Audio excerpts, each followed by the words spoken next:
ये deputy CM आपने बोला तो बहुत अच्छा किया, क्योंकि अगर आप ये बोले होते सम्राट चौधरी तो मैं कंफ्यूज हो जाता, क्योंकि उनका 3 नाम था। अभी अगर आप कुछ दिन पहले का प्रेस कॉन्फ्रेंस देखेंगे जो हमारे पार्टी के सूत्रधार प्रशांत किशोर जी ने किया था, तो हमें मालूम ही नहीं था कि भाई उनका नाम राकेश कुमार है, उनका नाम ये मौर्य भी है। अभी बहुत सारी चीजें हैं जो आना बाकी है, लेकिन ये पहली किस्त है उनके बारे में। और ये भी नहीं मुझे पता था कि वो मर्डर के आरोप में जेल भी गए हैं भाई, 6 महीने की सजा काट के आए हैं, फर्जी डिग्री लगाए हैं। डी डीएल की डिग्री है जिसको डॉक्टर ऑफ लेटर्स बोलते हैं, ये आप बाहर से कैलिफोर्निया यूनिवर्सिटी से ले लिए, मैट्रिक पास नहीं है, 234 आपको मार्क्स आया है। ये पूरा पूरा जो बीजेपी के बारे में जो कहा जाता है कि चाल चरित्र चेहरा, वो तो पूरा उजागर कर रहे हैं। और रही बात, केवल मैं राकेश जी के बारे में ही नहीं बोलूंगा, सॉरी उनका नाम है सम्राट चौधरी या मौर्य जो भी है, उसके बारे में मैं नहीं बोलूंगा। मैं अपने सबसे फेवरेट, जिसको कि प्रशांत किशोर जी ने सबसे पहले बताया, भाई मंगल पांडे। एक्चुअली मंगल पांडे नाम है, लेकिन सबका अमंगल ही किए हैं। आपको मैं बता दूं 2019 और 20 के समय में उनकी पत्नी, जिनका नाम की उर्मिला पांडे है, भाभी जी, उर्मिला भाभी जी के अकाउंट में 2 करोड़ 12 लाख रुपए आए। जब उनसे सवाल पूछा गया तो बोले कि मैं अपने पिताजी से दिल्ली का फ्लैट खरीदने के लिए 25 लाख रुपए जो है कर्ज लिया हूं। एक बात बताइए, आज अगर मेरी पत्नी के अकाउंट में 1 करोड़ रुपया है तो क्या मैं पिताजी से 200 रुपए, 2000 रुपए, 2 लाख रुपए, 20 लाख रुपए लूंगा? क्या नहीं लूंगा।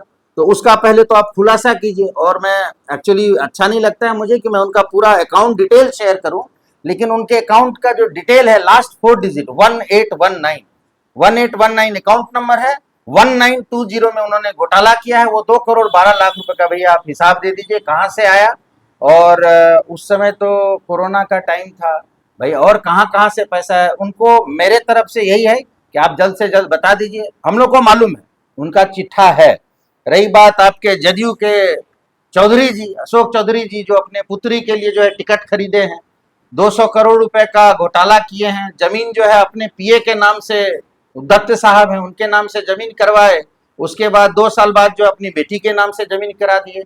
तो ये जो, जिसको कि मैं एनडीए बोलूंगा, उसका चाल चरित्र चेहरा, ये 3 चीज बोलेंगे, हम उसको उजागर करना चाहते हैं। और ये चेतावनी देते हैं कि आप जल्द से जल्द जो भी आरोप लगा है आप उसको क्लियर कीजिए। और हम लोग तो वैसे भी कोर्ट जाएंगे, यही हम लोगों ने डिसाइड किया है। चाहे मंगल पांडे हो, अमंगल पांडे हो, संजय जायसवाल हो या सम्राट चौधरी हो, सबको हिसाब देना पड़ेगा। ये मामला कोर्ट में भी जाएगा। और ये 4 पे ही नहीं होगा, 100 भ्रष्ट ऑफिसर और नेता का लिस्ट बन के तैयार है, जो कि हम लोग आगे जाएंगे, उस पर कार्रवाई करने की कोशिश करेंगे, कोर्ट जाएंगे, अंतिम जिसको बोलते हैं कि लास्ट जो रिसोर्ट होता है वहां तक लेके जाएंगे। मेरा नाम आलोक कुमार है और मैं बिहारीगंज विधानसभा 71 का संभावित प्रत्याशी हूँ। सबसे पहले तो मैं आप लोगों को बहुत बहुत धन्यवाद दूंगी। और देखिए, ऐसे कई नेता हैं जो उस तरह के हैं, पर अगर मुझे सबसे ज़्यादा फोकस करना होगा तो जिनके हाथों में ये दारोमदार दिया हुआ है, जिनके हाथों में ये डोर दिया हुआ है, वो सबसे ज़्यादा इस तरह के हैं, जिनको कि आप जान रहे हैं कि यहाँ के जो हमारे विधायक जी हैं, निरंजन मेहता जी, जिनकी कि पग पग पे गलतियाँ हैं और बहुत ऐसी बातें हैं, तो मैं उनके लिए ज़्यादा बोलूँगी। जिस तरीके की अभी कुछ दिन पहले एक घटना हुई थी कि उनके पास में ही एक बच्चे की मृत्यु हो गई थी और उनको जानने के बावजूद भी वो वहाँ नहीं आए। वो सड़क का अगर स्थिति देखिए तो उनकी खुद की ही गाड़ी फंस जाती है। ऐसी स्थिति है कि उनके गाड़ी को खींचने के लिए दूसरे कोई आते हैं। तो अब इतने दिनों से वो क्या कर रहे थे यहाँ पे, इस क्षेत्र में क्या विकास किए हैं, क्या काम किए हैं, इसको मुझसे बेहतर आप लोग समझ सकते हैं। हम लोग जब घूमते हैं तो हम लोग यही सोचते हैं कि जो विकास एक नाम पर सिर्फ कागजों पे हुआ है, उस विकास को हम लोग धरातल पर उतारेंगे। जब हमारी सरकार बनेगी, जब जन स्वराज की सरकार बनेगी, जनता की जब सरकार बनेगी, तो हम लोग धरातल पर लाएंगे और सुंदर बिहार बनाएंगे, सुंदर बिहारीगंज विधानसभा बनाएंगे। और जिस भी क्षेत्र में हो, चाहे वो स्वास्थ्य के क्षेत्र में हो, चाहे आप थाना पुलिस, जहाँ भी जाइए, वहाँ आपको विकास और भ्रष्टाचार से मुक्त मिलेगा आपको। ये बिहारीगंज विधानसभा, हम लोगों की ये ऐसी मंशा है, हम लोग ये चाहते हैं कि ऐसे अगर अभी की बात कीजिए, बहुत सारी प्रमुख समस्याएं हैं। बाढ़ से लोग त्रस्त रहते हैं, समय पे किसान को यूरिया नहीं मिलता है, बच्चियां पढ़ने नहीं जा रही है, क्राइम इतना बढ़ चुका है कि वो डर से पढ़ने नहीं जा रही है।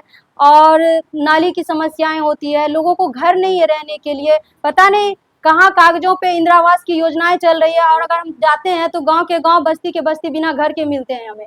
तो ये सब ऐसी समस्याएं जो दिख रही है।